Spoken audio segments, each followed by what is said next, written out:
suis en train de lancer sur Facebook. Facebook, très bien. C'est en train de passer. Je suis en train de vérifier aussi en même temps.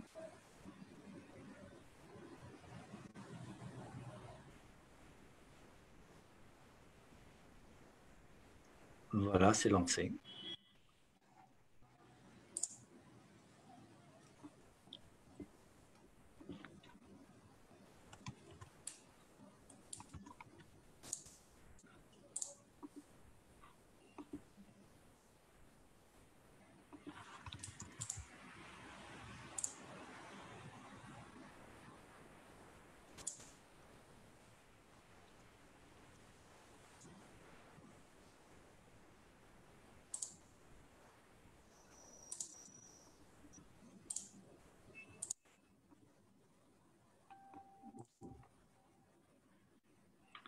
Il y a Sidnani qui vient nous rejoindre sur Facebook aussi. Sidnani. Ça fait plaisir. Voilà, Kaziz. C'est partagé.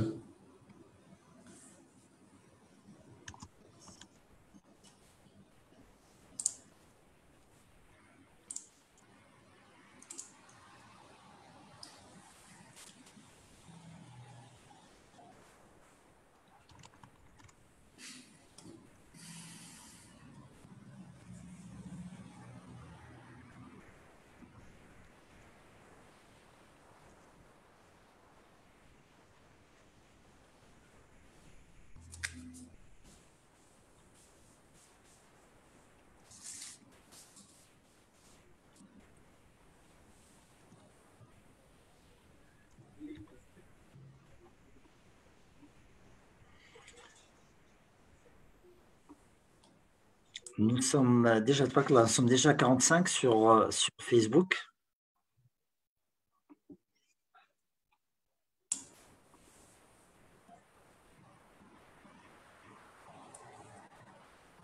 On est 7 sur Zoom.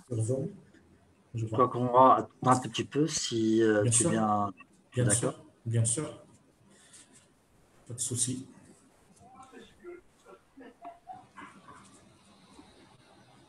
وخلطوا علينا. ياك retardataire, c'est ça? Non. On est à peine dans les délais. On a l'habitude de prendre. Oui, c'est vrai, c'est juste. Oui, exactement.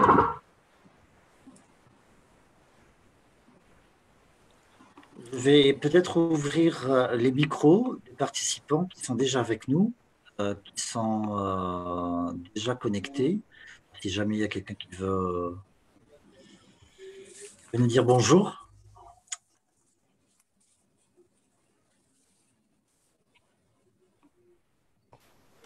Ben, je commence. كتسمعني سي أشرف؟ Oui, مرحبا.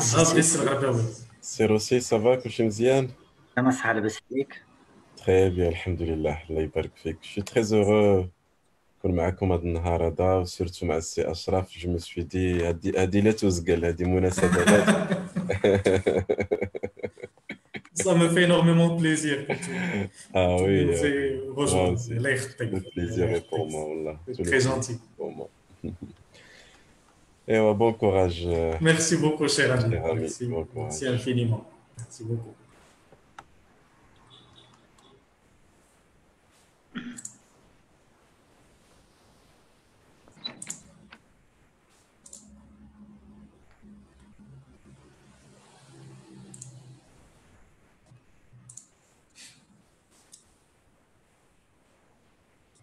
Merci beaucoup, Sherifa.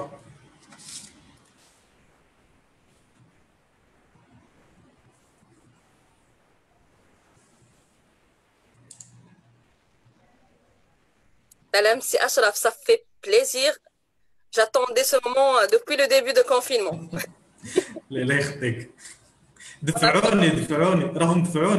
On a fait une discussion au début de confinement, c'est toi qui allais démarrer.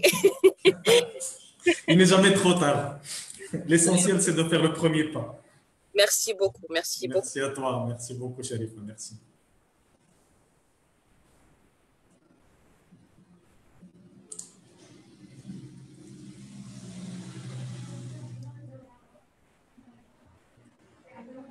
Bonsoir tout le monde.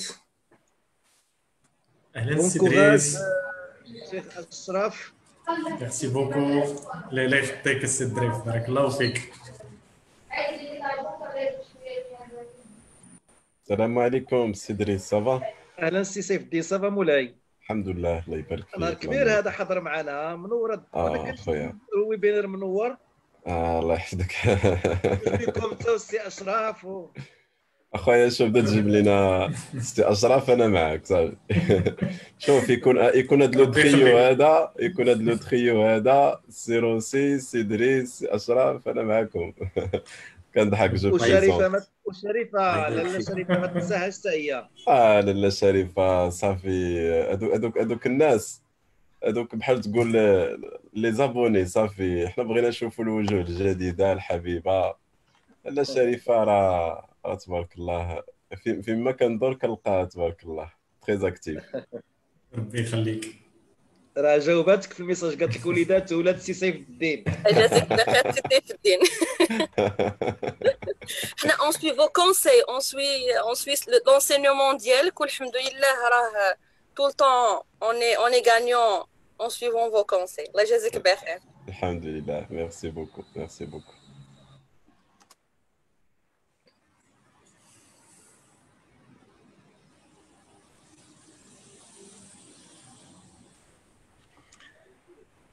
Ashraf, nous sommes à 15 sur Facebook. Non, excusez-moi, sur Zoom plutôt. On doit être plus ou moins une cinquantaine, un petit peu plus sur Facebook. Non, voilà, on est une 50 exactement, une cinquantaine sur Facebook. D'accord. On fait comme tu veux. Écoute, généralement, moi personnellement, je préfère qu'on démarre un petit peu pour ne pas faire attendre nos participants qui étaient, j'ai envie de dire, assez sérieux pour venir à l'heure, qui ont respecté un petit peu leur engagement. Bien sûr, bien sûr. Bien, on va lancer le démarrage. De toute façon, on va attendre, la porte reste ouverte pour tous les participants qui souhaitent nous rejoindre. Bien sûr, ala barakatillah. Excellent, super. Bah, écoutez, merci beaucoup, merci à tout le monde qui sont présents ici. Merci Ashraf pour cette session aujourd'hui. Je suis convaincu qu'Inch'Allah, on va apprendre beaucoup de choses par rapport à cette session. Je remercie tous les participants qui sont ici. Je profite aussi encore une fois pour remercier Sidris pour tout l'effort qui est en train de mettre en place, ainsi que toutes les personnes qu'on ne connaît pas, même si nous aussi, on est de la commission formation, il y a des personnes qui travaillent avec nous et qui ne sont pas vraiment très visibles.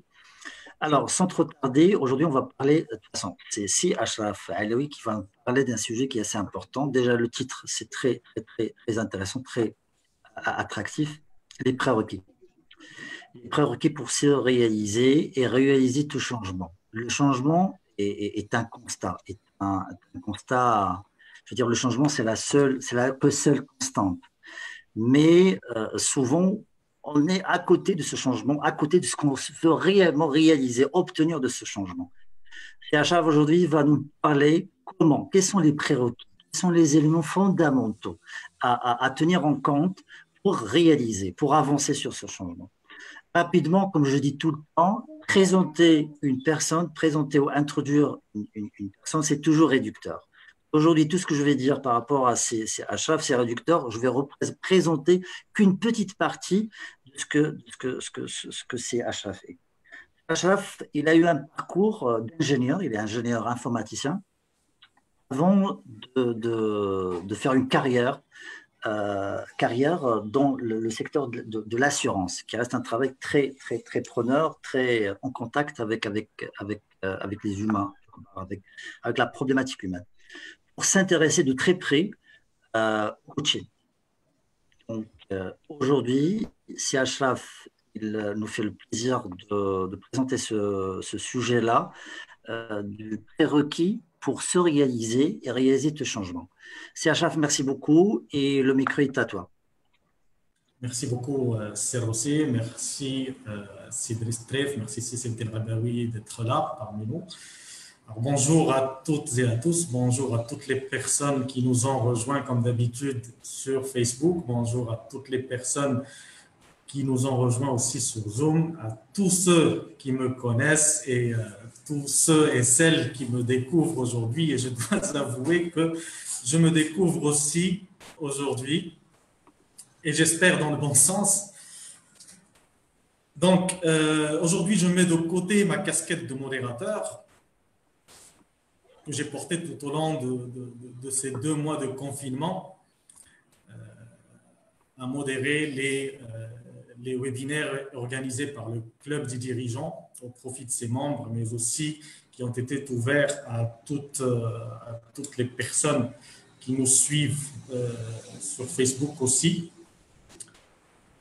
Et je mets de côté aujourd'hui cette casquette pour mettre ma casquette de coach et consultant que je suis devenu depuis quelques temps déjà. Donc, alors, je n'ai pas encore partagé mon écran, je le fais.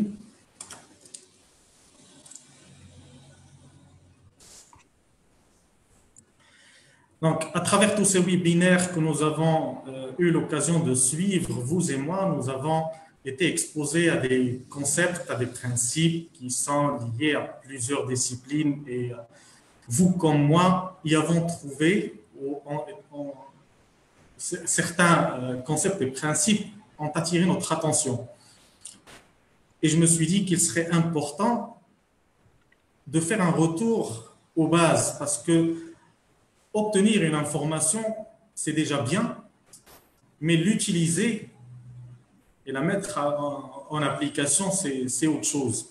Et souvent, ce qu'on reçoit comme information, on les garde au placard jusqu'à la date où on va les utiliser.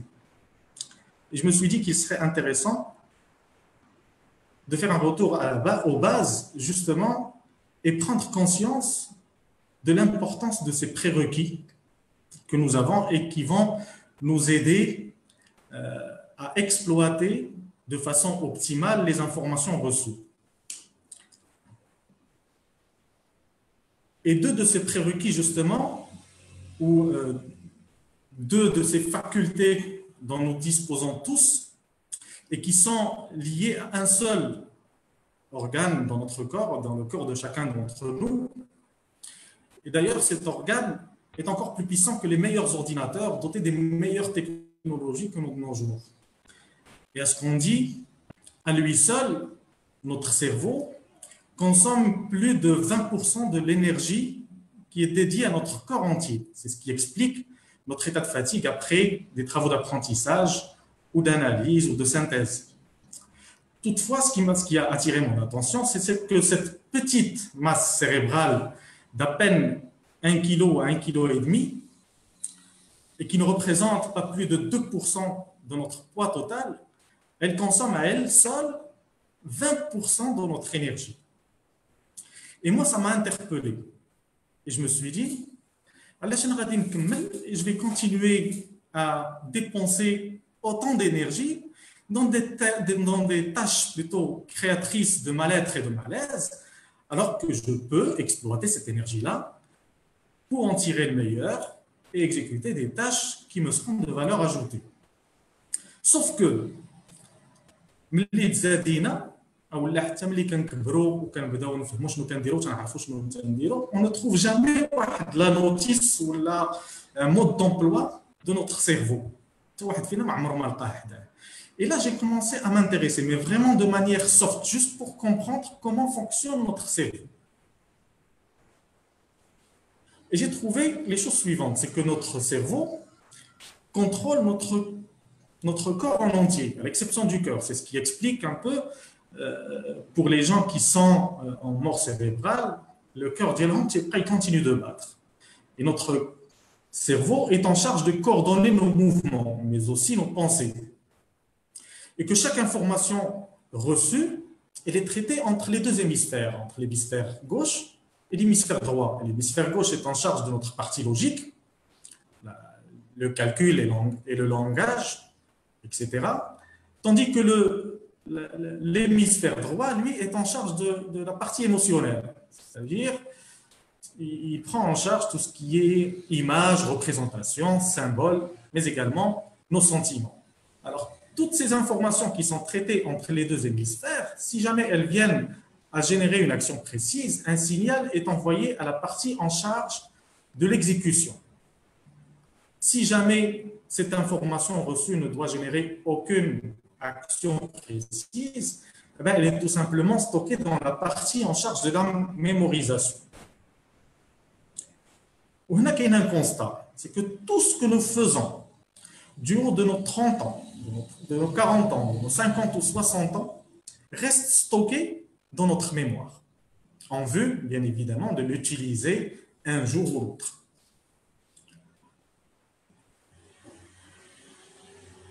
Et là, je vais partager avec vous une citation de Marc Aurèle. Et ce qui est passionnant, c'est que Marc Aurèle est un empereur romain qui a vécu entre l'année 121 et l'année 180. Ça veut dire qu'on doit remonter, cette citation remonte à plus de 1800 ans. Je vous laisse la découvrir. Marc Aurèle a dit que vous avez le pouvoir sur votre esprit et non sur les événements extérieurs. Réalisez cela et vous trouverez la puissance. C'est-à-dire qu'il y a 1800 ans de cela, on était déjà conscient que l'être humain n'avait de pouvoir que sur son esprit. Et par esprit, on entend le cerveau et non tout ce qui est spirituel.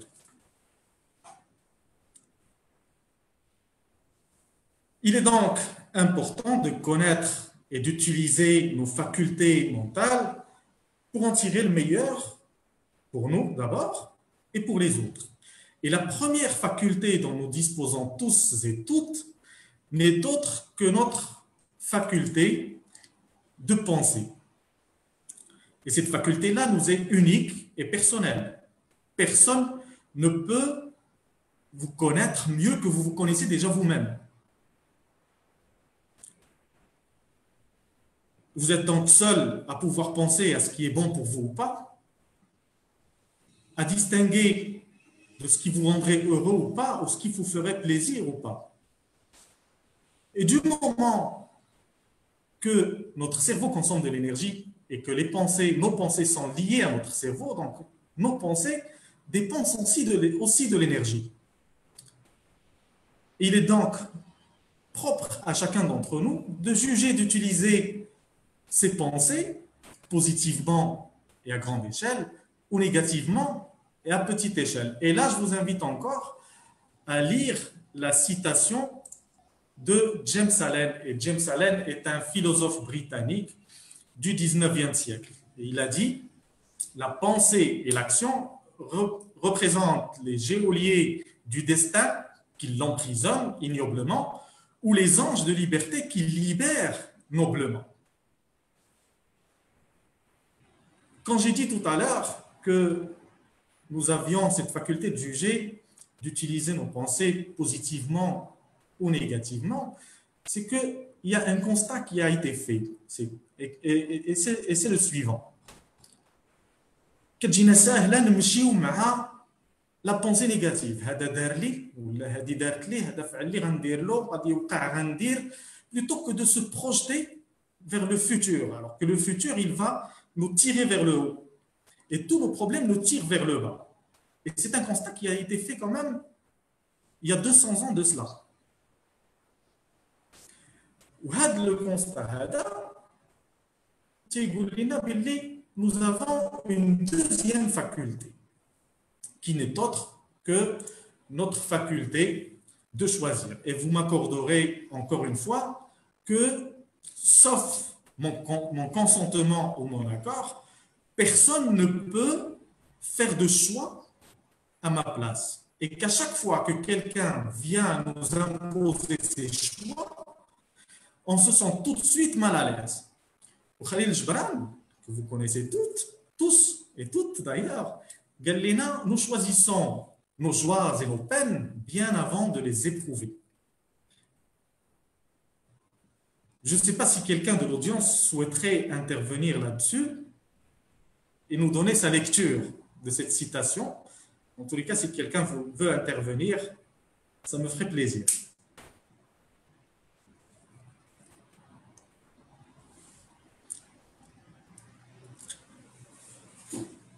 Donc, le pouvoir de choix, de choisir d'abord, soit de vivre la peine,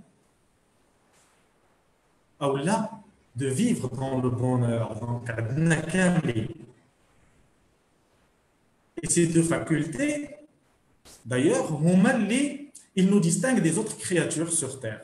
Et il suffit d'en prendre conscience et d'apprendre à bien les utiliser pour en tirer le meilleur et obtenir ce qu'on veut. Personne ne veut intervenir, c'est aussi. Est-ce que tu peux répéter, s'il te plaît, Achaf? Est-ce que personne ne souhaite nous donner sa lecture de la citation de Khalil Gibran? Non? J'essaie de voir. Alors, sur la partie discussion, non, je vois pas ici.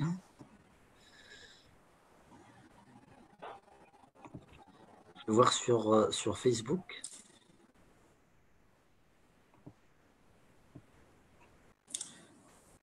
Donc, comme j'ai dit, il nous suffirait donc de prendre conscience, d'apprendre à utiliser ces deux facultés-là pour obtenir ce qu'il y a de bon pour nous, ou d'obtenir ce qu'on veut de la vie. Et quand on dit pensée et choix, on peut penser au rêve, et qui n'est autre que la troisième faculté dont nous disposons et que nous utilisons le moins. D'ailleurs, nos rêves reflètent notre propre réalité, nos histoires, mais aussi nos espoirs.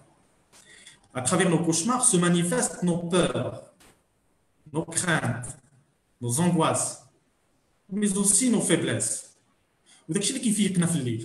Soit des situations que nous avons vécues, ou là quelque chose qui nous a affectés et devant lequel on n'a pas réagi. Et ça se manifeste à travers un cauchemar de soi. Nos beaux rêves, quant à eux, reflètent notre degré de satisfaction de la vie qu'on mène, mais également nos attentes et nos aspirations à un futur meilleur. Alors moi, si aujourd'hui, je peux vous donner un conseil, c'est ne tuez pas votre faculté de rêver. Et laissez libre votre imagination, vos désirs et vos rêves se manifester, se manifester à travers vos rêves. Ne vous limitez pas à rêver que la nuit, rêvez aussi les yeux ouverts. Rêvez de ce que vous voulez devenir dans 1 an, dans 5 ans, dans 10, 15 ans. Rêvez grand et sans obstacle. Alors, afin d'illustrer un peu le pouvoir que nous procurent nos choix, je vous invite à vous rappeler le commencement de l'histoire humaine. Nos ancêtres vivaient dans ce qu'on appelle la précarité.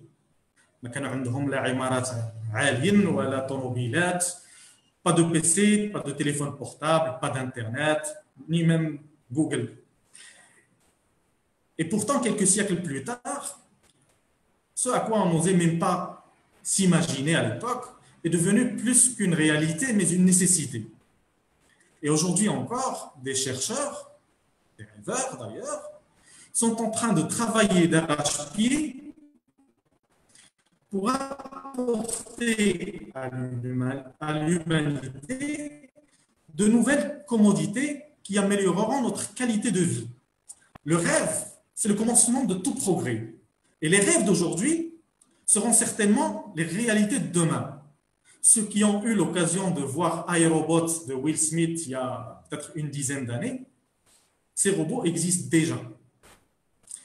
Un de ces robots, il a fait une discussion avec Tony Robbins, qui est un coach international connu par tout le monde, enfin je pense, où Daro, toute une discussion, c'est-à-dire qu'il n'a pas eu à expliquer ou à attendre, c'est que le robot réagissait sur le champ et donnait des réponses simultanément.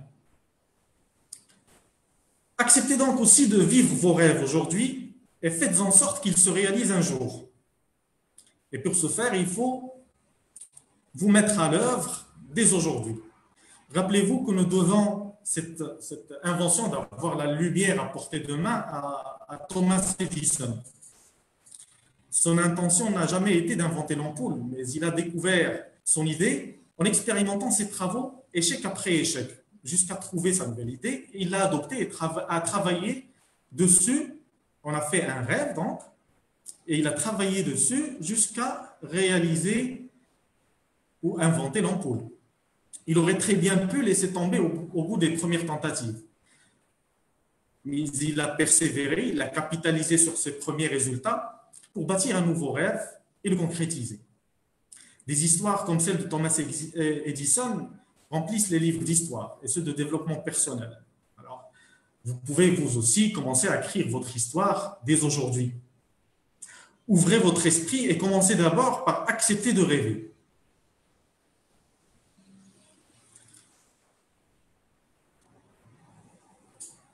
Rêvez de ce que vous voulez devenir, ce que vous voulez accomplir, ce que vous voulez ressentir. Rêvez en étant réveillé, éveillé. Visualisez tout ce que vous souhaitez. Désirez l'obtenir. Et agissez pour en concrétiser le début. Imaginez tous les aspects de votre vie, que ce soit familial, carrière, finance, tout ce qui vous traverse l'esprit. Ne vous souciez surtout pas d'abord du comment. D'ailleurs, Thomas Edison ne savait pas comment inventer l'ampoule, sinon il ne lui aurait pas fallu plus de 1000 tentatives pour arriver ou aboutir à son résultat. Il y a tellement de choses qui restent inexplicables dans la vie. Et d'ailleurs, faire partie aujourd'hui du club des dirigeants reste pour moi quelque chose d'inexplicable parce que ma rencontre avec le club des dirigeants jette par hasard. Je cherchais des gens qui allaient me tirer vers le haut. Et je ne m'attendais pas du tout à ce qu'on me tire vers le haut à ce moment-là par le club des dirigeants. Et pourtant, j'y ai fait des rencontres اللي ما عمرني كنت كنتصور انني نتلاقى هاد الناس هادو وانه تجمعنا واحد العلاقه يمكن اكثر من الصداقه واحد النهار. Et pourtant ça s'est réalisé. Donc si vous n'arrivez pas à vous imaginer vos désirs ou d'en rêver maintenant, pensez à ce qui vous dérange dans votre situation actuelle. De quoi avez-vous besoin concrètement aujourd'hui pour améliorer votre quotidien? Si par contre vous avez tendance à penser à ce que vous ne souhaitez pas avoir dans votre vie, considérez-le tout de même comme un point de départ. Mais n'oubliez pas de transformer la phrase en négative en une phrase affirmative en prenant le contraire des mots utilisés. J'ai vu une main levée. Est-ce que quelqu'un souhaite intervenir? C'est aussi? Si, de toute façon, il y a un commentaire de la part de Zohir Oussama, c'est un coach à Paris. Il dit: mon mental est à ma disposition et tout le reste est à la disposition de mon mental. Il précise que c'est sa citation personnelle dans le même sens de citation que vous avez citée. Merci beaucoup. Je l'invite à me l'envoyer. Hein. Si tu peux lui remettre mon adresse mail, j'aimerais bien la voir, sa citation. Elle est intéressante. Merci beaucoup je le remercie pour sa participation. Donc, je disais, réfléchissez à votre nouveau rêve au quotidien. Ça ne sert à rien de penser ou de souhaiter quelque chose et de l'oublier. Et c'est le but derrière ce webinaire d'aujourd'hui, c'est de nous faire un rappel des choses essentielles dont nous pouvons faire usage pour parvenir aux résultats auxquels on s'attend. Donc, nos rêves forment tout simplement notre futur. Et ils ne sont autres que nos buts et nos missions d'aspirer à un futur meilleur. D'abord pour nous. Il ne faut pas l'oublier non plus.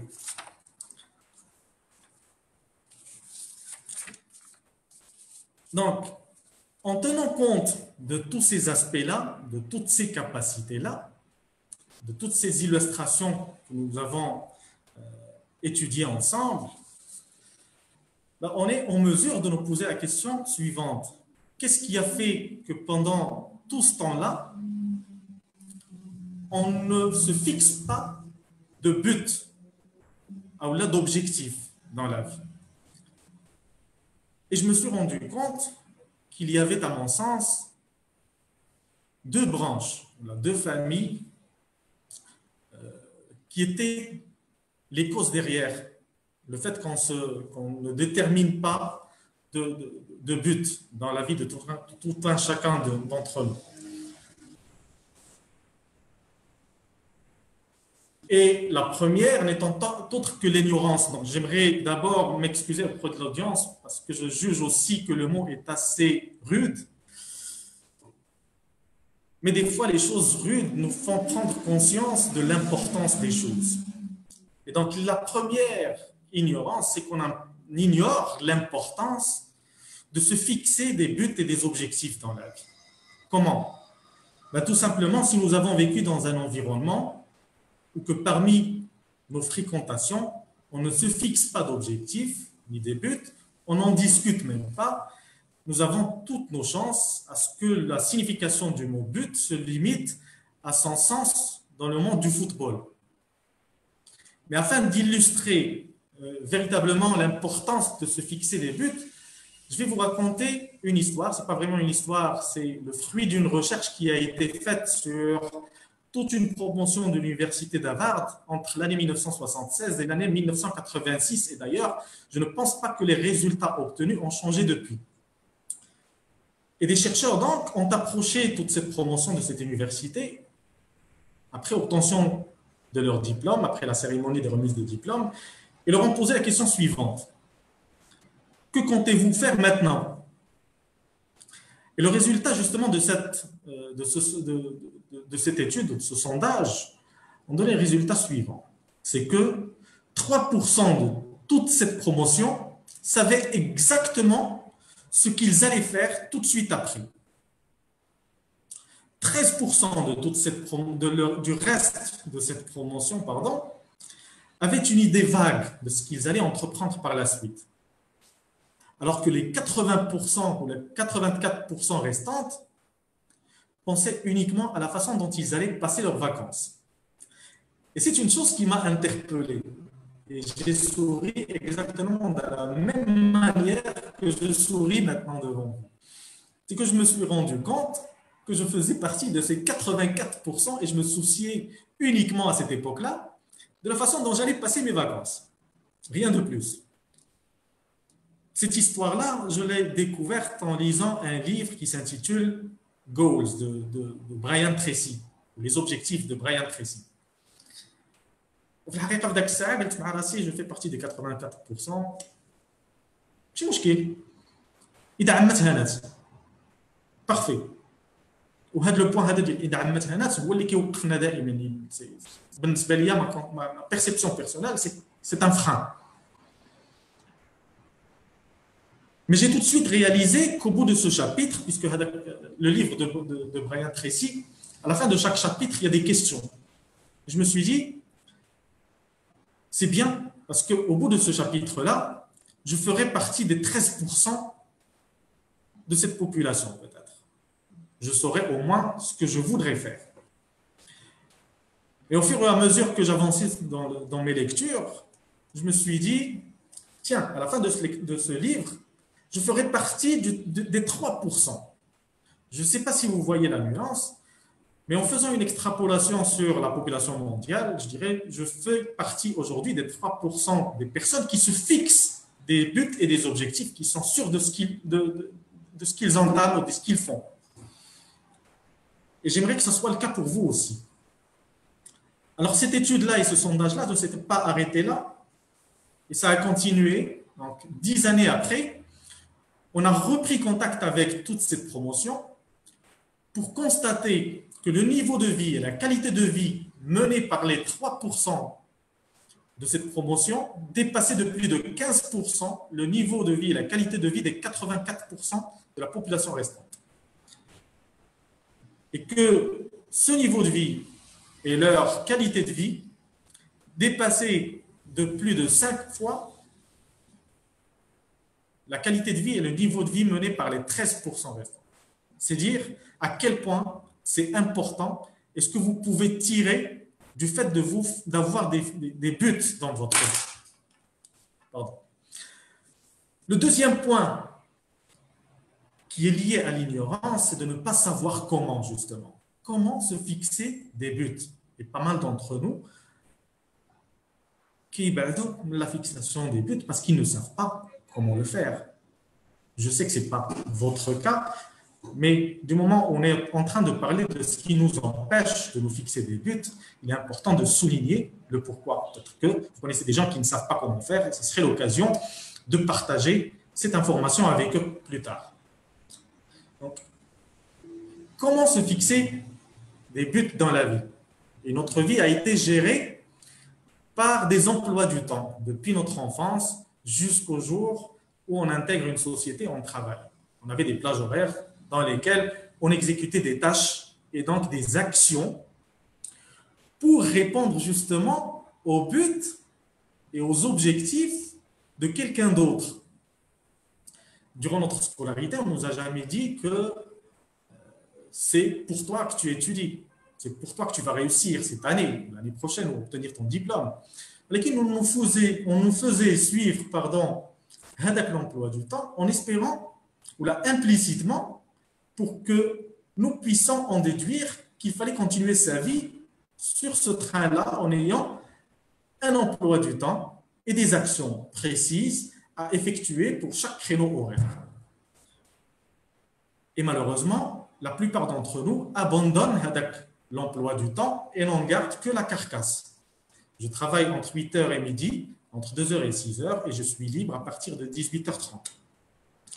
La deuxième famille qui nous empêche de nous fixer des buts et des objectifs dans la vie, et qui nous empêche d'ailleurs même de les réaliser par la suite, ce sont nos peurs. Et il y a d'abord la peur des réactions des autres. Pourquoi? Parce que nous tenons à vivre en communauté. Et pour ce faire, nous cherchons à faire plaisir aux autres, et des fois au dépit de nos propres plaisirs, pourvu de gagner soit l'amitié, la satisfaction, voire même la bénédiction des personnes qui nous entourent. Et nous voulons tous avoir des points en commun avec cette communauté-là, avec nos familles. Et nous accordons beaucoup d'importance à vouloir leur ressembler qu'à être différents. Hadchi, il est régi par une autre croyance que nous avons d'ailleurs tous: ceux qui se ressemblent s'assemblent.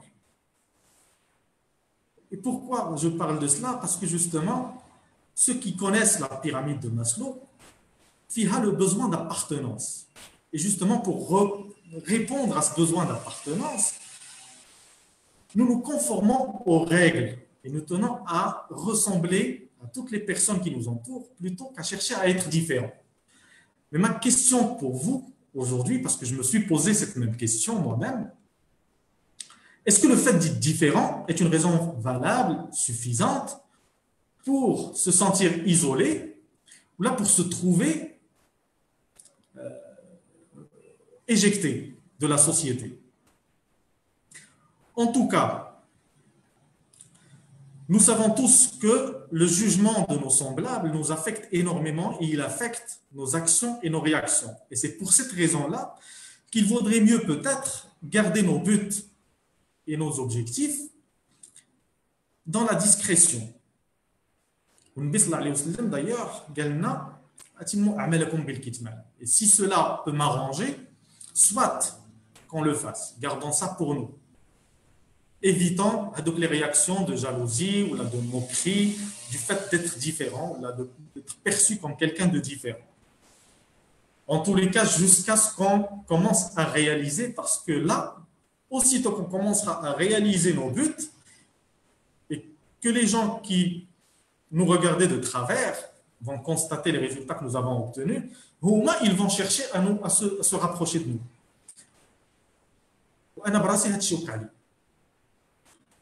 Donc, il y a aussi la peur de l'échec. Donc, il y a de la peur de l'échec. Moi, je trouve qu'elle est aussi liée à notre peur de la réaction des autres, ou la peur du rejet. Pourquoi? Parce que la société, justement, dans laquelle nous vivons, considère l'échec comme une honte, là comme une faiblesse. Et nous avons aussi adopté cette notion d'échec qui nous a été inculquée, héritée et transmise par nos parents, ou par notre famille, ou par l'environnement dans lequel nous vivons. وهنا غادي نسول عاوتاني واحد السؤال واحد اخر كيعجبوني الاسئله je ne sais pas pourquoi. Quel serait notre degré de certitude de la réussite ou de l'échec si jamais nous cédons à cette peur? Ben justement, il ne se passera rien puisqu'on n'aura rien tenté. Et la certitude que je peux vous affirmer aujourd'hui, c'est que tout un chacun, toute personne qui nous entoure a déjà échoué au moins une fois dans sa vie. Et pourtant, on est toujours là, on est toujours debout et on est prêt à affronter de nouveaux défis. Donc, les choses qui, à mon avis, nous empêchent de nous fixer des buts et des objectifs. Maintenant, depuis tout à l'heure, on est en train de parler de buts et objectifs. Qui parmi vous souhaiterait nous donner sa définition du mot but, ou du mot objectif? Je ne sais pas si quelqu'un voudrait intervenir. Anna, je ne vois pas sur mon écran, donc c'est aussi si quelqu'un voudrait participer avec nous, ou là carrément commenter, ce dont je parlais depuis tout à l'heure. Ben voilà, donc j'ai ouvert les micros des participants parce qu'il y a que si quelqu'un veut intervenir, répondre à la demande de CHF, participer, commenter, répondre.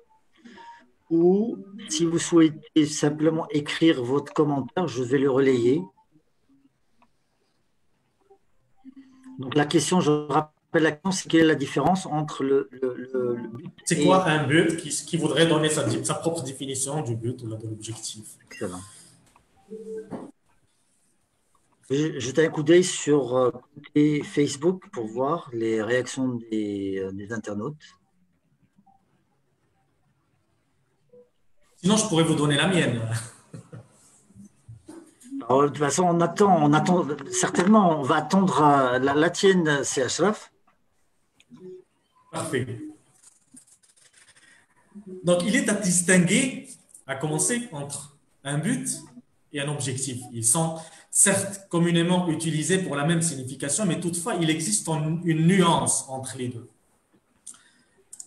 Un but a été défini par Napoléon Hill, qui est une grande personnalité du développement personnel et un élève de Dale Carnegie, si vous le connaissez, a défini le mot but comme étant un rêve associé à une date limite d'exécution.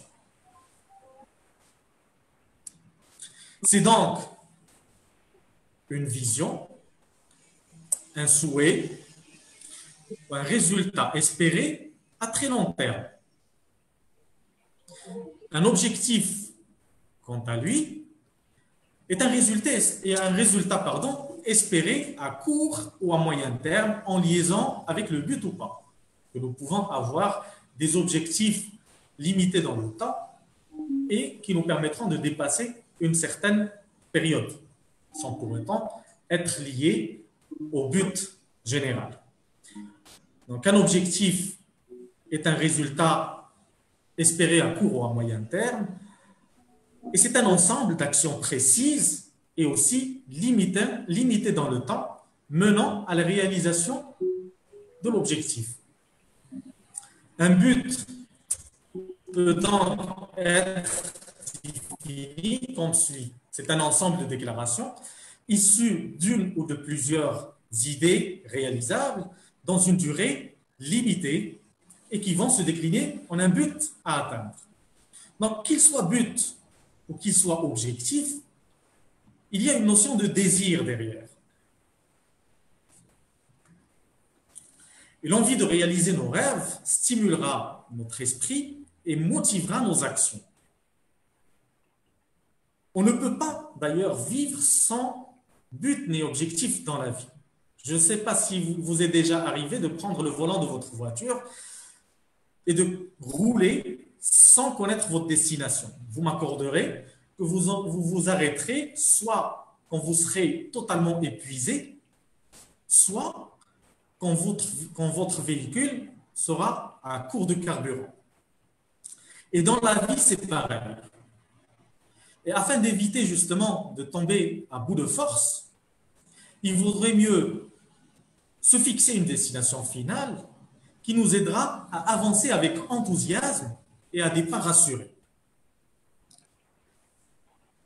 Et pour connaître l'importance de se fixer des buts et des objectifs dans la vie, je vais passer à la slide suivante. Donc, pourquoi avoir des buts? Qu'est-ce que cela nous apporte?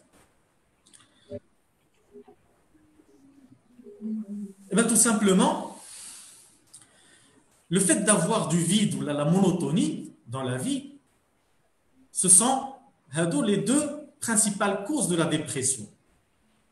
Et un but nous permet de nous focaliser sur quelque chose.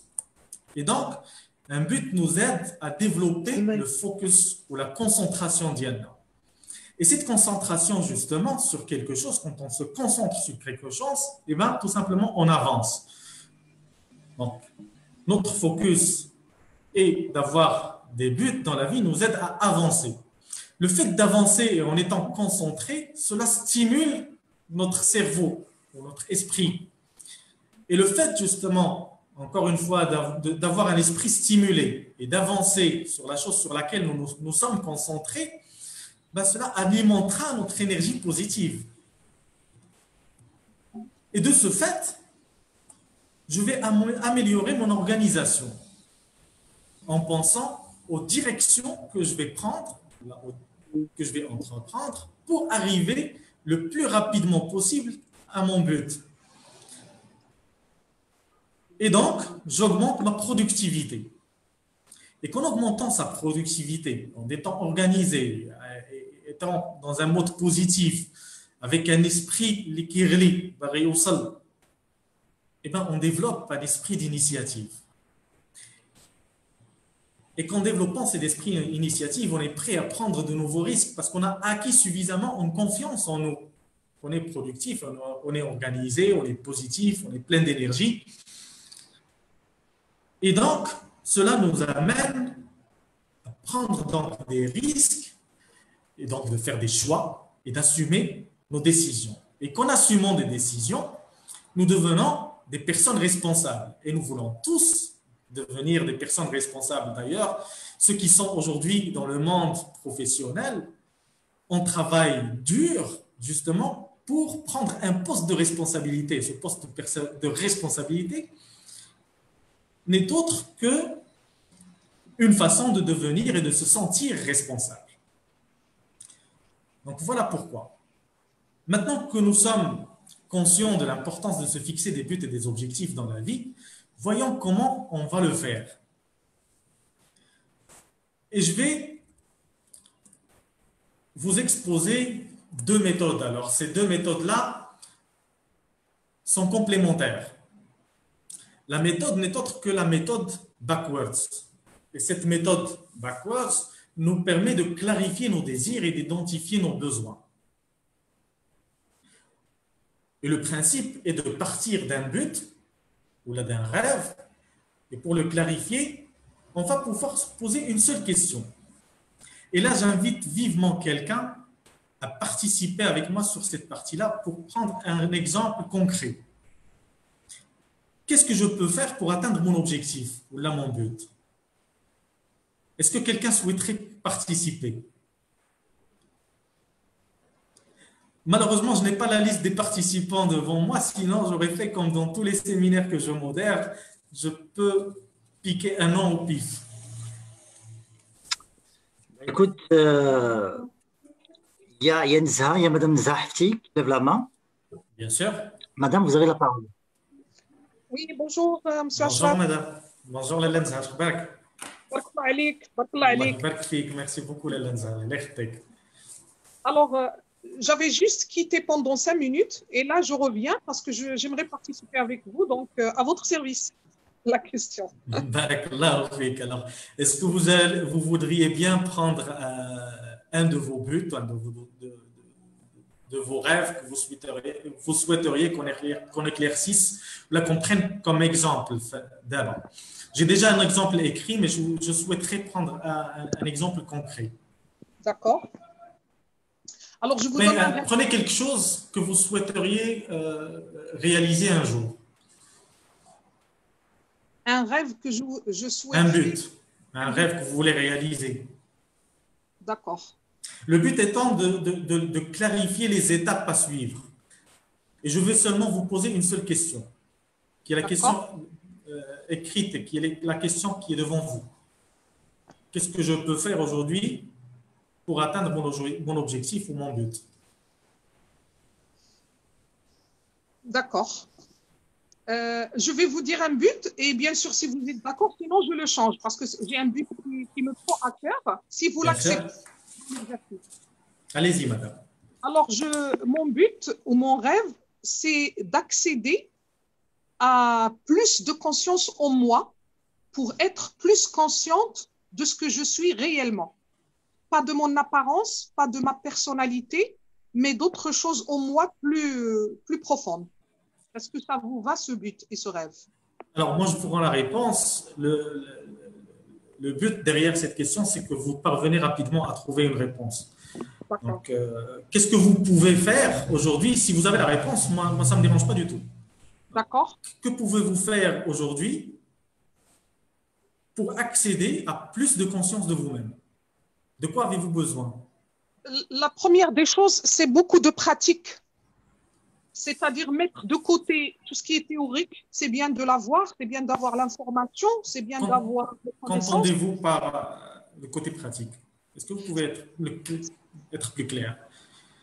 C'est-à-dire pratiquer des méthodes, des techniques de présence à moi qui me permettent d'accéder dans cette conscience. Donc, si j'ai bien compris, vous voulez avoir à portée de main les techniques pour avoir conscience de vous, pour prendre conscience de qui vous êtes. Oui, c'est ça. Donc, vous avez besoin d'apprendre. D'apprendre et de pratiquer, oui. Apprendre l'information et la connaissance, mais surtout rentrer dans la pratique, l'action. Que pouvez-vous faire d'autre pour atteindre ce but, de prendre conscience de vous? Me donner le temps qui est nécessaire, me donner plus de temps pour pratiquer, pour être présente et ne pas être dispersée, ne pas être mécanique dans la mécanisme. Je mets avoir plus de temps. Oui. Pour apprendre. Réserver plus de temps pour pratiquer. Que pouvez-vous faire de plus, d'autre, pour prendre conscience de qui vous êtes? Se rappeler le plus souvent possible, se le rappeler, tout le temps se le rappeler, à chaque moment ou le plus souvent possible, si je peux dire. Parce que je ne peux pas le faire tout le temps parce qu'on est des humains, je suis donc de temps en temps je vais vers la mécanicité, mais si j'arrive à me rappeler le plus souvent possible, c'est ça. Pardon, je ne vous entends pas bien. Si je peux me le rappeler, un rappel de moi-même, je me rappelle ce que je veux, je me rappelle ce rêve à chaque fois que possible, pour ne pas dire tout le temps.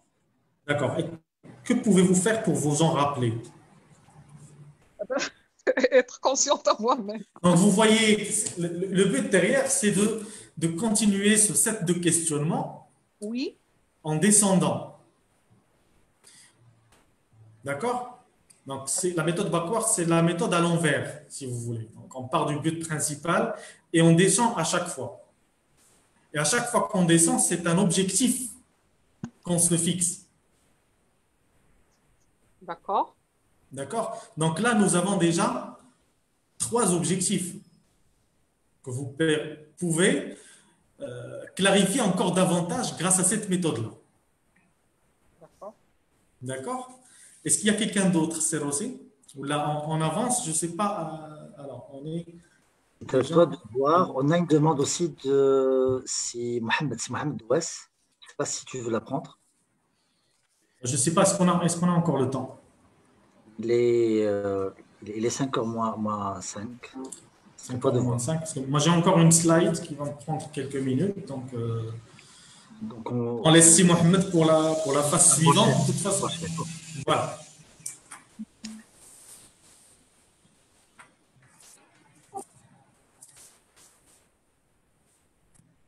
Donc, vous avez bien vu qu'à travers cette méthode, on peut tirer à partir du but, en le clarifiant, avoir plusieurs sous-objectifs ou des objectifs intermédiaires. D'accord? Donc, la slide suivante va nous parler, on va parler de la manière, de la deuxième méthode qui vient en complément à la première pour clarifier encore plus nos objectifs et pouvoir les travailler de manière convenable et qui nous permettrait d'abord de les atteindre. Ils seront suffisamment clairs pour avancer. أنا بالنسبة لي هذه la méthode غادي يضحكوا عليا يمكن mais c'est pas grave, je fais plus attention à la réaction des autres aujourd'hui. Donc pour moi cette méthode là était dédiée uniquement aux marketeurs pour mettre au point des plans d'action pour nous vendre des produits. Je n'ai jamais pu penser que cette méthode-là, je pouvais l'exploiter dans ma vie privée autant que dans ma vie professionnelle. Sérossi, est-ce que vous m'entendez? Oui, parfaitement, oui. Très bien. D'accord. J'ai eu un petit changement de son pour les écouteurs. Il y a des petits coupures. C'est la méthode SMART que vous connaissez toutes et tous. D'accord.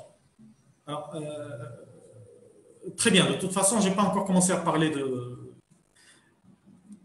de la signification de la méthode SMART. Donc, comme j'ai dit, cette méthode-là va nous permettre de clarifier et de mettre au point des objectifs clairs et réalistes, réalisables, atteignables et mesurables. Donc, S pour spécifique. À cette étape-là, votre objectif doit être clair et précis. Il n'y a pas place à l'ambiguïté dans la détermination de votre objectif à ce niveau-là. Et pour ce faire, vous devez être honnête avec vous-même, ce qui va améliorer votre perception et votre compréhension de ce que vous voulez faire. Et pour ce faire, on va répondre aux 4 questions que vous voyez devant vous. Le qui, quoi et pourquoi, et le où. Alors, par qui? C'est vous. Votre objectif doit être personnel et ne concerne que vous. Si jamais votre objectif doit tenir compte d'une autre personne, cette personne-là ne doit faire qu'un avec vous. À aucun moment, elle ne peut s'opposer et ne devrait s'opposer à vous dans l'établissement ou dans l'avancement vers la réalisation de votre objectif. La question où? C'est une question d'ordre espace-temporel. Et votre objectif doit être formulé dans le temps présent.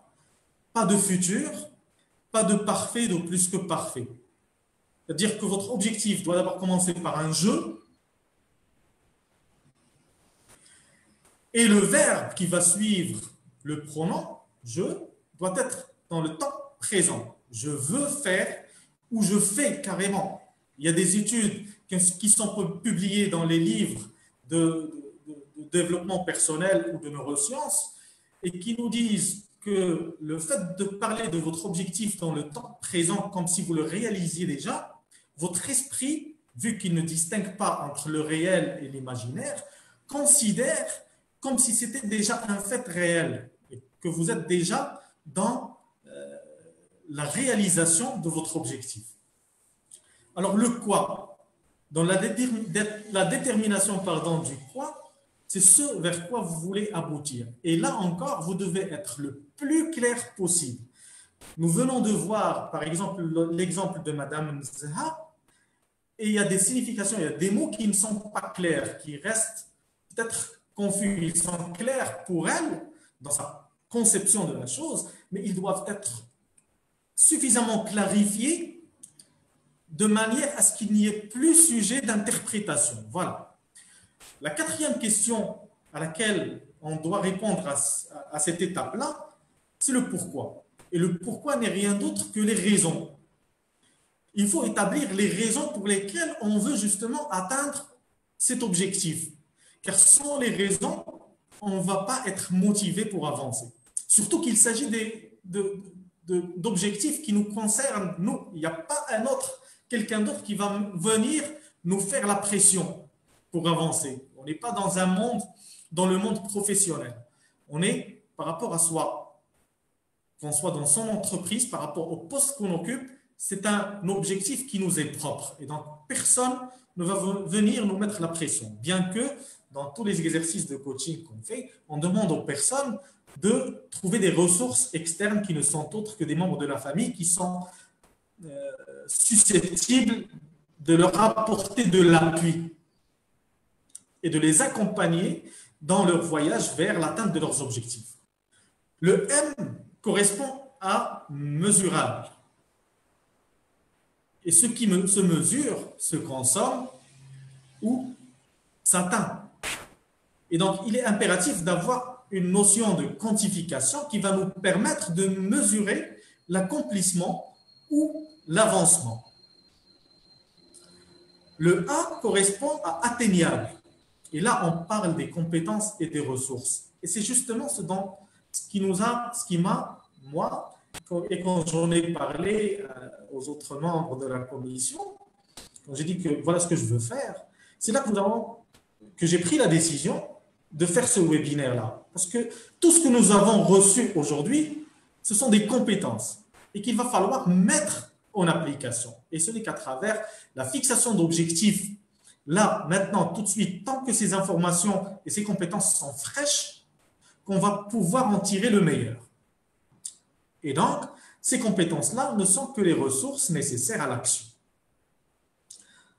Le R correspond, quant à lui, au mot réaliste, ce qui correspond à la pertinence de votre objectif, c'est-à-dire répondre aux questions suivantes. Est-ce que votre objectif vous convient actuellement? Est-ce qu'il est vraiment le moment pour passer à l'acte et peut-être chercher à le réaliser? Est-ce qu'il vaut concrètement le prix à payer? Parce que derrière toute réalisation, il y aura toujours un prix à payer, un effort à fournir. Et vous devez être prêt à fournir cet effort-là. Parce que dans toute votre vie, vous allez être confronté à deux choses. Soit la peine d'affronter et de faire quelque chose, soit la jouissance de ce que vous faites.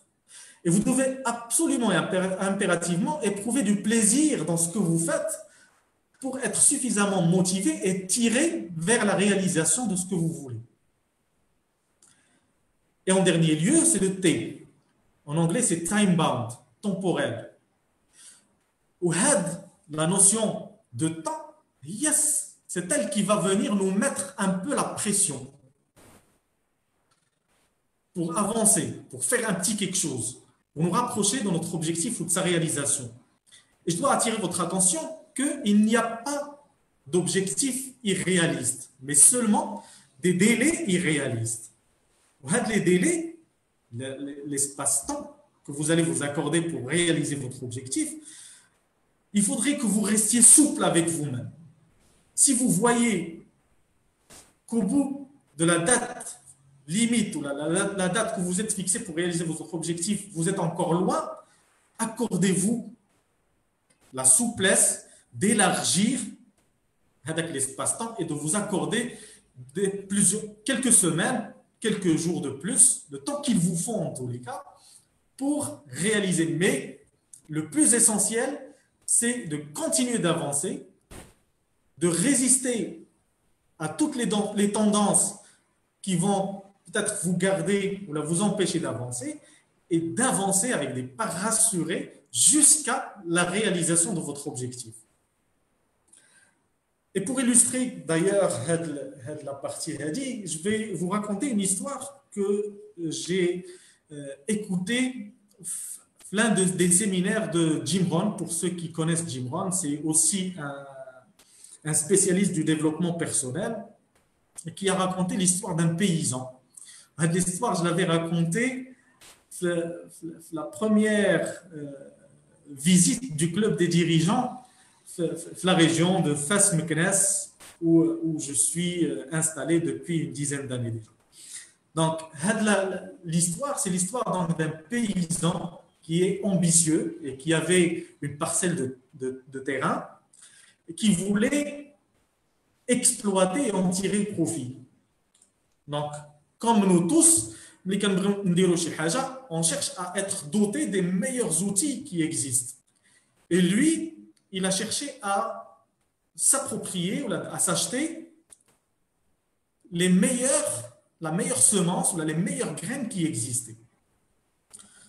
Il est parti les semer tous les jours. Donc, il s'est engagé à faire le travail tous les jours et aller semer ses graines sur son terrain. La première journée de semence, il a remarqué qu'il y avait des oiseaux qui venaient manger, se nourrir sur ses graines. Le deuxième jour, il s'est trouvé sur un terrain rocheux. C'est son terrain et il fallait faire le travail qu'il s'était promis de faire à lui-même. Le troisième jour, après avoir semé ses graines en rentrant, en fait, j'assinte peut-être la période de chaleur. Et donc, ces graines n'avaient pas complètement pris. À la fin, il jette la période de moisson. Donc, la première parcelle lui a rapporté 60% de rendement. La deuxième, elle était à 30% de rendement. La troisième, elle était à 40 ou à 50%. Et la toute dernière, il a eu 100% de rendement.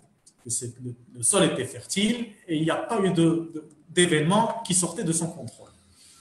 Et donc, la moralité de l'histoire, c'est quoi que vous fassiez, quoi que vous décidiez de faire dans votre vie, il y aura toujours des oiseaux, des concurrents qui viendront prendre sur vos clients, sur votre portefeuille client. Et il faut tout simplement accepter. Parce que c'est comme ça. La deuxième moralité de cette histoire, c'est que à chaque fois que vous entreprenez quelque chose, attendez-vous à tomber sur un environnement qui soit docile. La troisième moralité de l'histoire, c'est que quand vous entreprenez quelque chose, attendez-vous à ce qu'il y ait des événements qui sortent de votre contrôle. Mais gardez confiance. Rappelez-vous que au début de l'histoire, je vous ai dit que ce paysan-là était ambitieux parce qu'il ne s'est jamais arrêté malgré tous les obstacles qu'il a rencontrés. Et que continuez d'avancer, vous finirez toujours par tomber sur le bon environnement, les bonnes personnes, et vous allez tirer le maximum de rendement de la situation. J'espère que le contenu de ce webinaire vous a plu. Et pour récapituler, je dirais, il faut toujours garder en tête nos ressources internes qui nous permettent d'avancer vers notre objectif ou notre but dans la vie, qui n'est autre que notre cerveau et la puissance qu'il nous offre, c'est-à-dire nos pensées, nos choix et nos décisions. Soyez ambitieux, restez enthousiastes et continuez d'avancer coûte que coûte et quoi que ce soit, parce que vous finirez par atteindre le succès et la réussite que vous méritez. Et merci à tous. Merci beaucoup, aussi Ashraf. Ravi de C'était une présentation excellente. Il y avait pas mal des fondamentaux pour réussir tout simplement. Et première étape pour réussir, c'est identifier, clarifier son objectif. Là, tu as présenté un certain nombre de définitions. C'est vrai, la première des choses aussi, la précision, clarifier son objectif, c'est clarifier sa pensée, clarifier les concepts qu'on utilise. Donc, tu as fait la différence entre le but et l'objectif et tu as présenté le pourquoi on doit avoir un objectif, quel est l'intérêt, quel est le pourquoi on va avoir un objectif. Et ce que je trouve vraiment intéressant, c'est les deux approches, l'approche backward. Ça veut dire on se projette dans le futur, voilà, et on identifie ce qu'on veut avoir et on repart en arrière. Quelle l'étape avant et ainsi de suite jusqu'à revenir étape initiale. Et aussi présenter l'approche, je ne sais pas si je peux appeler ça approche ou tout simplement modèle, SMART, qui est très connu. Alors, j'ai vu, je ne sais pas si tu souhaiterais intervenir ou faire un commentaire. Sur Facebook, il y avait un petit commentaire, ils ont dit aujourd'hui on parle de Smart E, avec un E, qui parle d'écologie. Je ne sais pas si tu souhaites commenter cet aspect-là. Justement, j'en ai parlé quand j'ai parlé de la spécificité, quand j'ai défini ce qu'on entendait par spécifique. Et quand j'ai dit qui est concerné, c'est vous, moi ou toi, en tous les cas, la personne qui se fixe un objectif. Et cette notion d'environnement veut dire tout simplement, si je peux résumer bien sûr, que l'environnement, les personnes qui nous entourent, l'environnement dans lequel on se trouve, ne doit faire qu'un avec la personne qui est en train de se fixer cet objectif-là. Je m'explique. Si par exemple j'ai envie de faire quelque chose dans ma vie, peut-être changer de ville. Prenons ça. Je veux déménager, par exemple, d'ici la fin de l'année 2020, je veux m'installer à Casablanca. Je ne sais pas si je devrais dire malheureusement ou heureusement, mais je suis marié. Et donc, dans cette prise de décision, je ne suis pas seul. Si ma femme, mon épouse ou mes enfants peuvent être en désaccord avec mon objectif qui est de changer de ville, ben je ne peux pas. Et c'est là qu'on ajoute le mot E. Il y a d'autres des gens qui parlent de smarter aussi. Il y a smart et on ajoute ER. R pour ressources. Pas que le E. Et donc, pour revenir à la question de la personne qui l'a posée sur Facebook, donc, toi et ton environnement ne doivent faire qu'un. Et par ton environnement, c'est tes enfants, ta famille, tes proches, ton travail. Personne ne devrait s'opposer ou personne ne devrait être dérangé par ton nouvel objectif. Je ne sais pas si j'ai bien répondu ou que mon idée a été claire. Mais en tous les cas, si la personne souhaite qu'on s'approfondisse là-dessus, il n'y a pas de souci. De toute façon, moi, ce que je retiens par rapport à ce que tu viens de dire, c'est que le E, c'est écologique, c'est notre environnement qui nous importe. Voilà, il est important qu'on garde un œil par rapport aux différentes forces dans lesquelles on se trouve. Donc, si, par exemple, je veux voyager au Canada un jour demain, ben, il est important et impératif que je considère mon environnement, peut-être ma famille, mes enfants, l'environnement où je suis pour cadrer bien mon objectif, parce qu'il y a un risque. Si je ne considère pas l'environnement où je suis, ma petite famille, peut-être aussi ma grande famille, peut-être je n'aurai pas suffisamment d'éléments et clarifier des ressources ou d'énergie pour réaliser mon objectif. Excellent. Exactement. Voilà. Écoutez, la phase des questions, elle est ouverte. Donc, si vous avez un commentaire ou une question, peut-être un vécu, si vous souhaitez partager avec nous, avec CHRAF, vous êtes le bienvenu. Il suffit peut-être de manifester pour qu'on vous donne la parole ou que vous écrivez votre question et je vais la relayer à Achraf.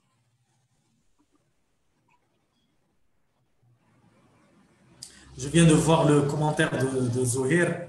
Merci beaucoup, Zohir, pour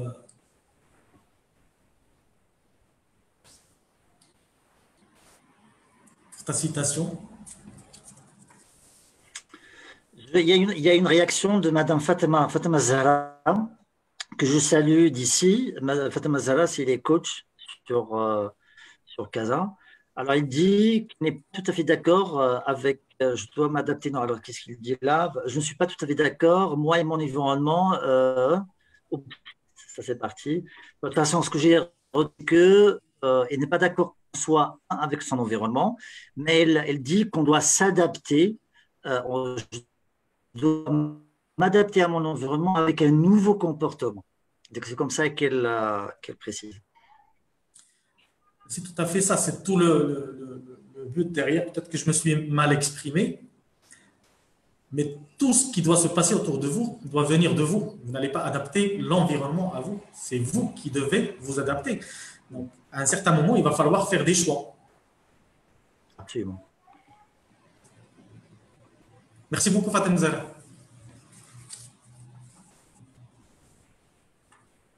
Je n'ai pas d'autres questions ici. Je ne sais pas. De toute façon, moi, j'ai une petite question. C'est vrai, ça risque de sortir du cadre. Bien sûr. Mais ça peut peut-être relancer un débat. Aujourd'hui, on a traité l'aspect définir l'objectif. Oui. Mais honnêtement, parfois, on a aussi un problème de définir l'objectif. On ne sait pas, on ne trouve pas cet objectif-là. Est-ce qu'il y aurait des approches, est-ce qu'il y aura des éléments pour nous accompagner, pour nous aider à voilà, peut-être à identifier l'objectif lui-même? Je pense qu'il est assez clair et j'en ai fait allusion. Tout ce que vous allez faire dans votre vie peut commencer par un rêve. Donc, si vous commencez par rêver, vous allez développer votre imagination, vous allez stimuler votre esprit et développer votre imagination.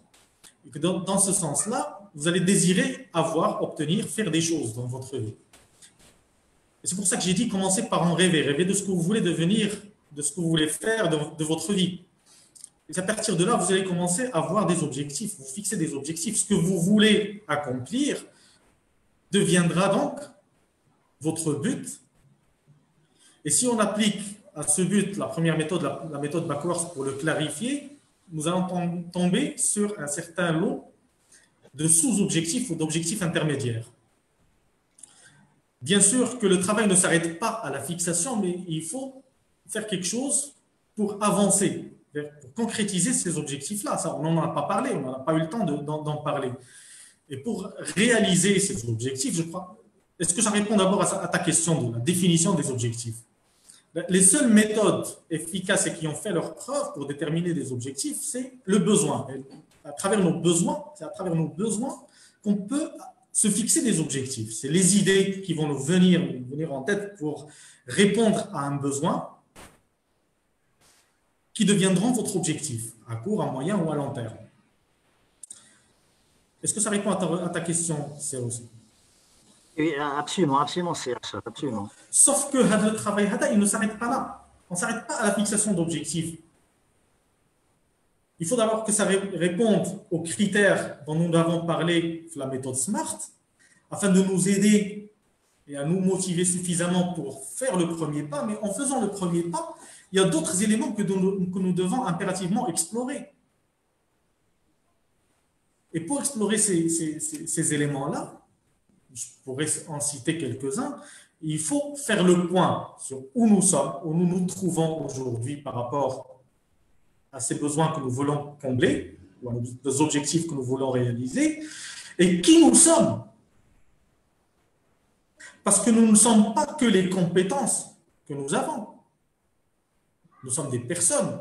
Et pour chacune de ces personnes-là, nous avons un système de valeurs qui nous régit intérieurement.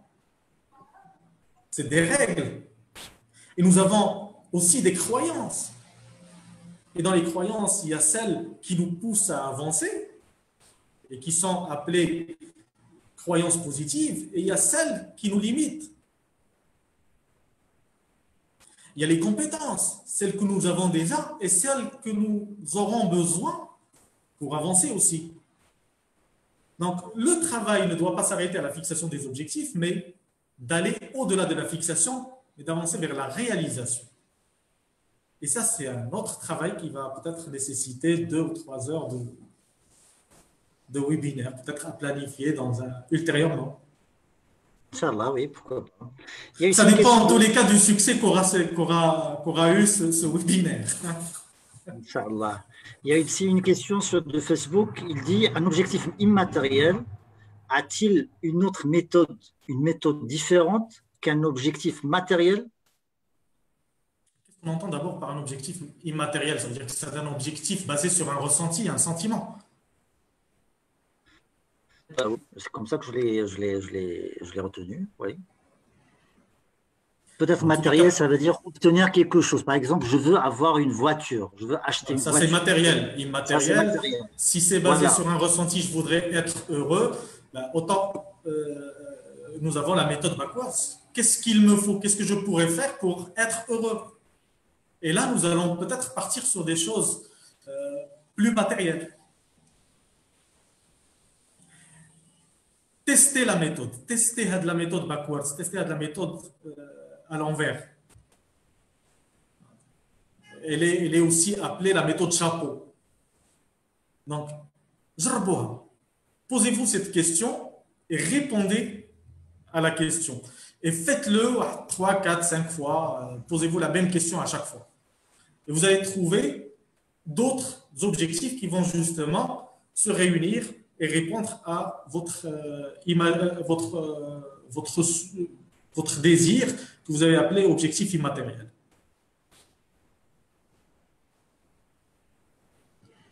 Excellent. Je ne sais pas si vous m'entendez. Achaf, tu m'entends? Oui, bien sûr. Oui. Ah, excellent. Super. J'ai un commentaire, une question. En fait, j'ai 2 questions. La première, c'est de Shaima. Il dit comment peut-on mesurer nos objectifs? Et merci. Deuxième question de Mohamed. Il dit comment pouvons-nous définir un délai pour nos objectifs s'ils sont du genre un élève ingénieur voulait devenir un cadre dans une multinationale X en travaillant par la méthode SMART. Pouvez-vous nous parler d'une date fixe dans ce cas-là? Voilà les 2 questions, les 2 commentaires. D'abord, ça n'est pas à moi de vous fixer une date. Vous êtes seul à connaître vos capacités et vos compétences. Donc, et ça dépend où vous vous trouvez, à quel niveau. Est-ce que c'est réaliste et réalisable ou pas?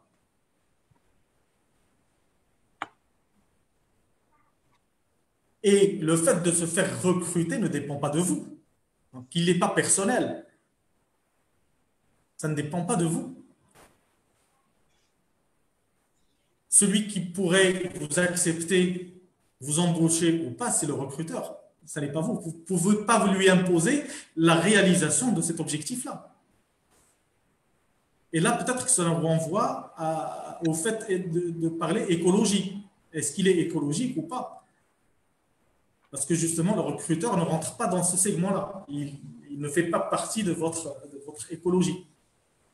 Donc, cet objectif n'est pas personnel d'abord. La première question que tu m'avais posée de Shaima, je pense. Il y avait 2 questions. La première, c'était comment on peut mesurer nos objectifs. Voilà. Mesurer nos objectifs. D'accord. Alors, pour mesurer vos objectifs, l'étape suivante après la détermination des objectifs et puis l'exploration de soi-même en tant que point de départ, en dernière étape, nous parlons, pour la réaliser, il faut se fixer un plan d'action. Et ce plan d'action comprend au minimum 5 ou 6 actions qui vont vous permettre de vous rapprocher de votre but. Et la réalisation de chacune de ces actions, il y a la notion de mesure. Si vous réalisez l'action, c'est que vous vous rapprochez. Je crois qu'il vaudrait mieux prendre un exemple concret.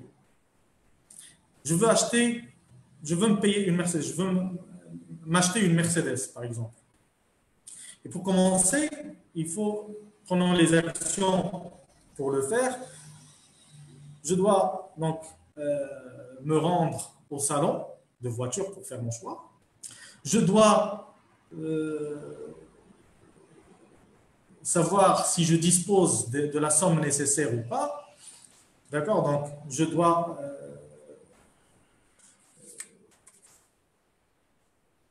voir mon compte bancaire, pardon. Je dois déterminer peut-être la couleur. Il y a un set d'actions. Et donc, pour ce faire, chaque fois que j'accomplis quelque chose, c'est que je me rapproche. Et c'est là la notion de quantification. Peut-être comme sous-objectif, je pourrais avoir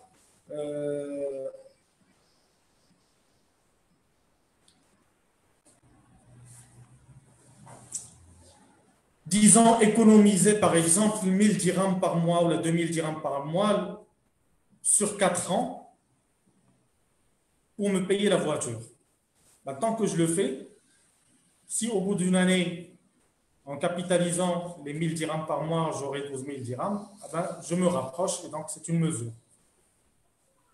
Par exemple. Je ne sais pas, je n'ai pas un exemple concret là qui me vient à l'esprit. Pour la mesure, c'est ça? Pour la mesure. Oui, pour la mesure. Mais de toute façon, pour résumer un petit peu, l'approche en elle-même, c'est une approche. Ça va différer pour chaque cas, mais le plus important, c'est qu'il est applicable à tous les cas. Donc, on a SMART, donc spécifique, mesurable. Il faut choisir un objectif qui est mesurable. Dans la mesure où, voilà, je dois savoir tout simplement quel est le moyen pour savoir que j'ai réalisé mon objectif. C'est ça la question qu'on doit poser, n'est-ce pas? Par exemple, moi, je veux la différence entre un rêve et un objectif, d'après ce que tu me disais tout à l'heure, c'est que, oui, j'aimerais bien voyager en Australie. Ça reste quelque part vague, ça reste un souhait, ça reste un désir.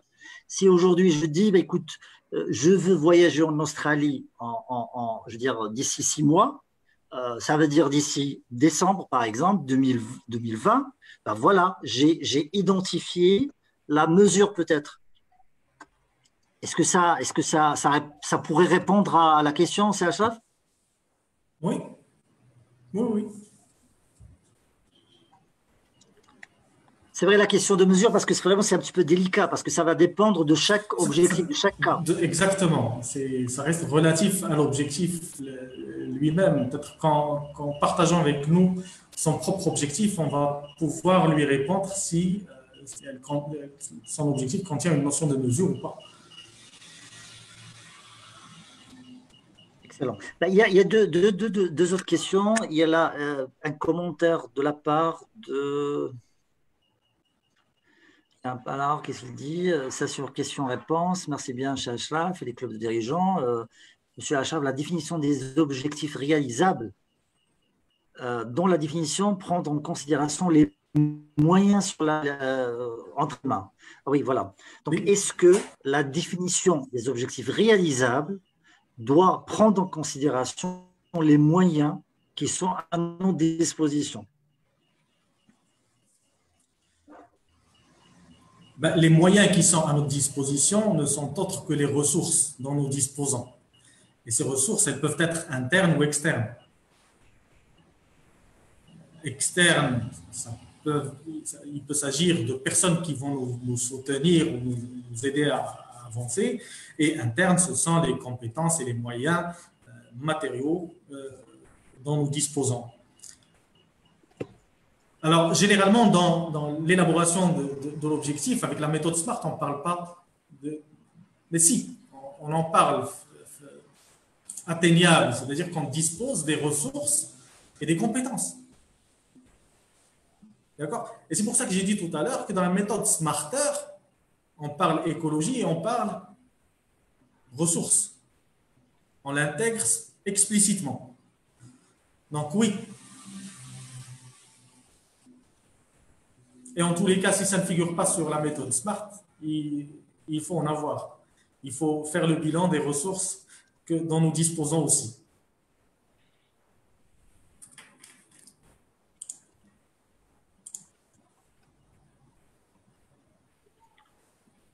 Oui, ça, je suis en train de lire ici. Alors, il y a une autre question qui se dit, alors, se connaître, ça c'est de la part de Majid Ziet. Il dit, Salam, il faut se connaître. Quelle méthode prenez-vous? Comment savoir que son objectif n'est pas surdimensionné par rapport à ses compétences? C'est propre à vous de juger. Personne ne vous connaît aussi bien que vous-même. Personne ne connaît vos compétences et ce dont vous êtes capable, autant que vous le faites pour vous-même. Donc, c'est à vous de juger. Par contre, pour ce qui est de connaître, alors c'était se connaître,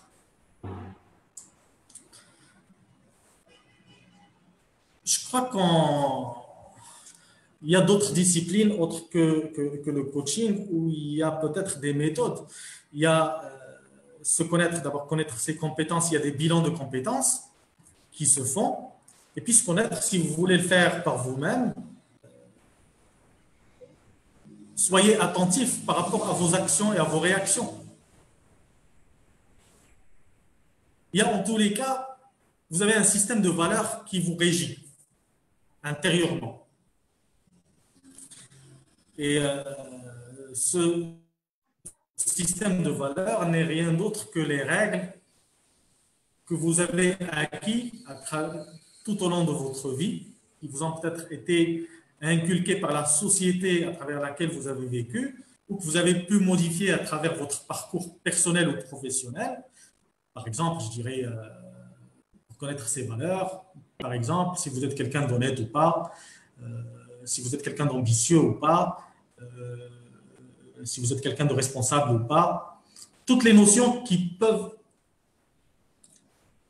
sont liées à votre être intérieur et desquelles vous ne pouvez pas vous passer. Vous ne pouvez pas accepter de faire des compromis par rapport à ces qualités-là. Donc ça, c'est les valeurs. Vous avez vos croyances. En quoi est-ce que vous croyez? Je ne parle pas religion ni spiritualité. Je parle des choses que vous pensez être vraies alors que vous n'en avez pas la preuve tangible. Vous explorez, c'est connaître ses limites, jusqu'où je peux aller, qu'est-ce que je peux faire et qu'est-ce que je ne peux pas faire. Répondre à chaque fois que vous dites « je dois faire », ou là, à chaque fois que vous dites « je ne peux pas faire », il y a une limite derrière. Donc ça, vous le notez et vous pouvez le travailler, ça vous permettra de vous connaître intérieurement. Je ne sais pas si ça répond à la question de M. Ziad aussi.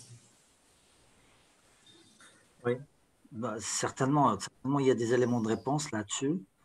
Là, peut-être je vais passer à une autre question sur la question-réponse de la part de Slimani. Il dit Monsieur C. Ashraf, merci CDD.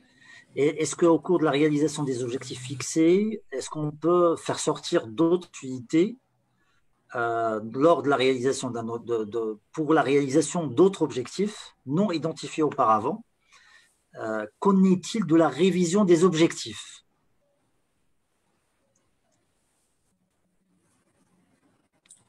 Je répète la question. Elle est sur le QR. Oui, elle est sur question-réponse, oui.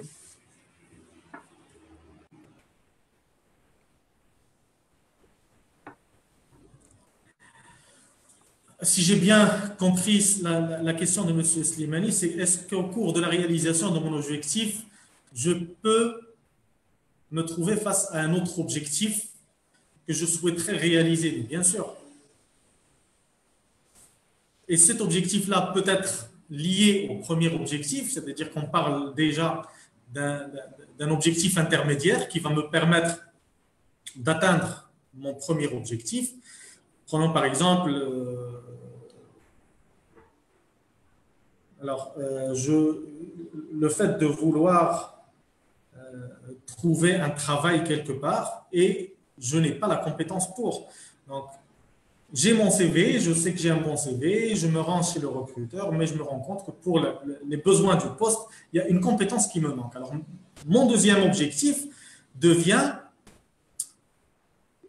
me former dans cette compétence qui me manque, ou là, acquérir cette compétence-là à travers un stage et de repostuler. Donc, ça va me permettre de combler un besoin qui a surgi au moment de mon avancement et de revenir vers mon objectif principal et le réaliser.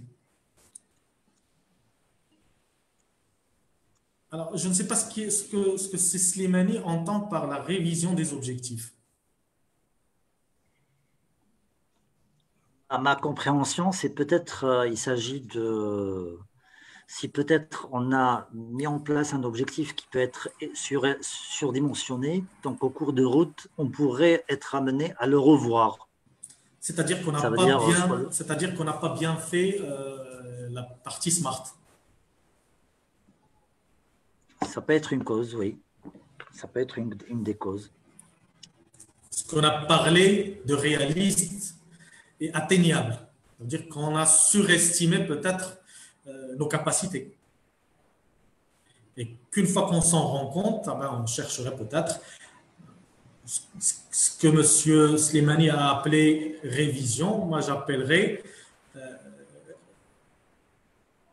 chercher ce qui me manque, le combler et continuer vers l'objectif que je me suis fixé. De toute façon, si son objectif n'est pas d'atteindre la Lune alors qu'il ne pourra jamais être cosmonaute, tout autre objectif peut être sujet à discussion. Donc, pourvu que ça ne tombe pas dans cette catégorie-là, d'une catégorie qui y ressemble. Et c'est peut-être ça le rôle aussi du coach, non? Du mentor. C'est de travailler avec la personne pour identifier un objectif qui est spécifique, mesurable, atteignable, réaliste et qu'il a une date de réalisation, n'est-ce pas? Bien sûr, on aura toujours besoin d'un regard extérieur pour vérifier, parce que nous, je l'ai dit en précisant, en définissant le mot spécifique, nous devons être honnêtes avec nous-mêmes. Et c'est quelque chose de difficile à atteindre. Donc, un avis extérieur pourrait éventuellement nous ramener vers la réalité, vers le réalisme, est-ce qui est réaliste ou pas. J'ai vu une question de Madame Souad Snaïbi. Ne pensez-vous pas que la visualisation de l'objectif est plus puissante que la volonté de le réaliser?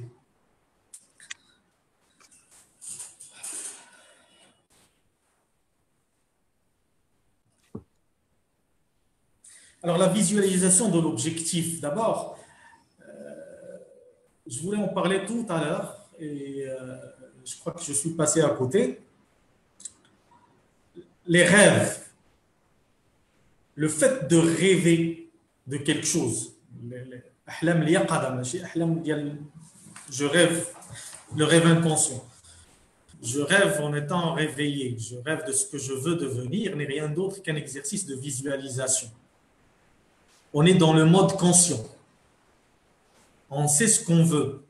Quand on rêve de quelque chose qu'on veut obtenir, c'est nous qui fixons les choses auxquelles nous allons penser. C'est un moyen de motiver notre esprit. Et généralement, dans un exercice de visualisation, les obstacles. Il n'y a pas d'obstacle, il n'y a pas de limite, comme dans un rêve. Pas de limite. Et donc, ils sont essentiels, les deux. La volonté étant sans volonté, vous n'arriverez nulle part. Vous n'avancerez pas, Madame Souad. Et grâce à la visualisation, vous allez pouvoir peut-être développer cette volonté en développant l'enthousiasme. J'espère avoir bien répondu à ta question. Mais c'est un bon sujet de débat, effectivement. Il y a une petite question là, il y a mal levé. Alors, c'est qui? Voilà, Souad. Oui, Madame Souad. Vas-y. Justement, je voulais juste ajouter, merci beaucoup, Sila. Oui, merci, c'est aussi. Justement, merci pour ta réponse, Sila. Justement, pour vous dire peut-être que le fait de visualiser le vivre cet objectif, nous permet peut-être d'aller. C'est vrai que la volonté, il faut qu'elle y ait, c'est indispensable. Imagine, tu as tout à fait raison.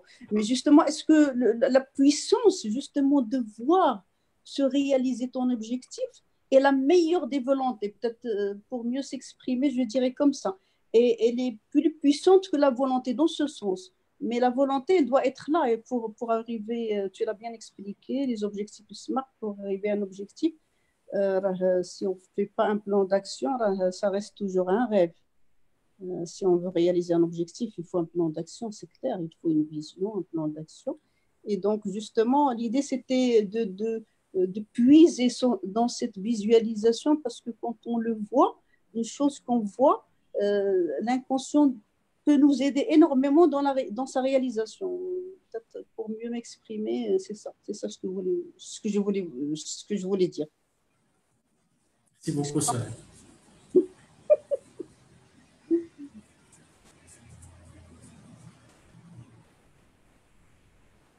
Il y a d'autres questions? A priori, non. Sur Zoom, il n'y en a pas.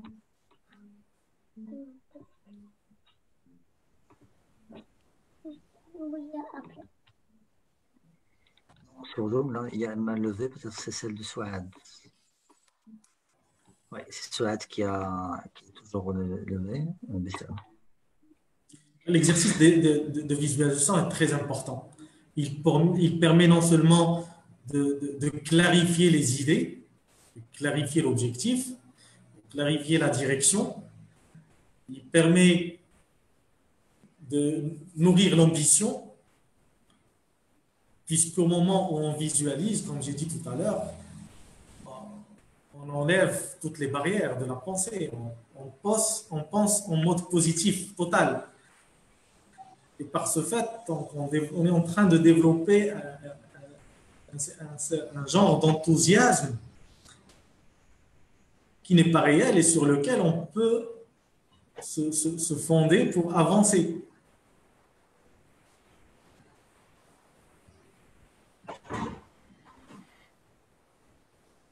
Oui, la visualisation, c'est un exercice qui est important, n'est-ce pas? Très important. Très important. Très important. Et si on commence d'abord l'établissement de ces objectifs ou de ces buts à travers des rêves, c'est qu'on va faciliter l'exercice de visualisation, puisqu'au moment de la visualisation, ça va fluidifier les exemples qui vont nous venir au moment de faire l'exercice de visualisation avec un coach. On va avoir les idées suffisamment claires pour pouvoir le développer avec le désir de nous rapprocher de notre but. Excellent, très bien. Merci beaucoup, Ashraf. Je ne sais pas s'il y a d'autres questions ici. Écoutez, je crois, non, sur Zoom, on n'en a plus de questions. Je crois qu'on a fait le tour, n'est-ce pas, Ashraf? Je pense. Il y a Souad qui pose une petite question, celle que nous avons posée tout à l'heure. Comment on peut aider nos jeunes à identifier leurs objectifs? C'est à travers leurs rêves, n'est-ce pas, Ashraf? Et en donnant l'exemple. Excellent, excellente idée. Fixez-vous des objectifs, parlez-en avec vos enfants, partagez avec eux la façon de nourrir un désir ou de vouloir obtenir ou parvenir à quelque chose, et ça va venir tout seul. De toute façon, vous ne pouvez pas leur fixer d'objectifs. Ce n'est pas le but. Le but étant qu'on se fixe des objectifs à soi-même. L'aspect personnel de la fixation d'un objectif. Excellent. Écoute, et c'est pour ça, justement, si je peux me permettre, en entreprise, la difficulté qu'on trouve aujourd'hui, c'est de faire adopter les objectifs par le personnel.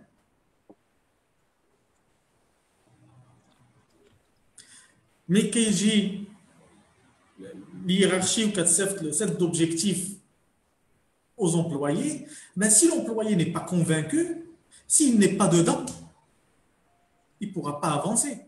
Parce qu'il n'a pas de raison de le faire. S'il ne s'est pas approprié l'objectif. Et d'ailleurs, la deuxième partie, parce qu'on parle de la réalisation des objectifs, je parle que l'objectif doit être compris, mais pas que.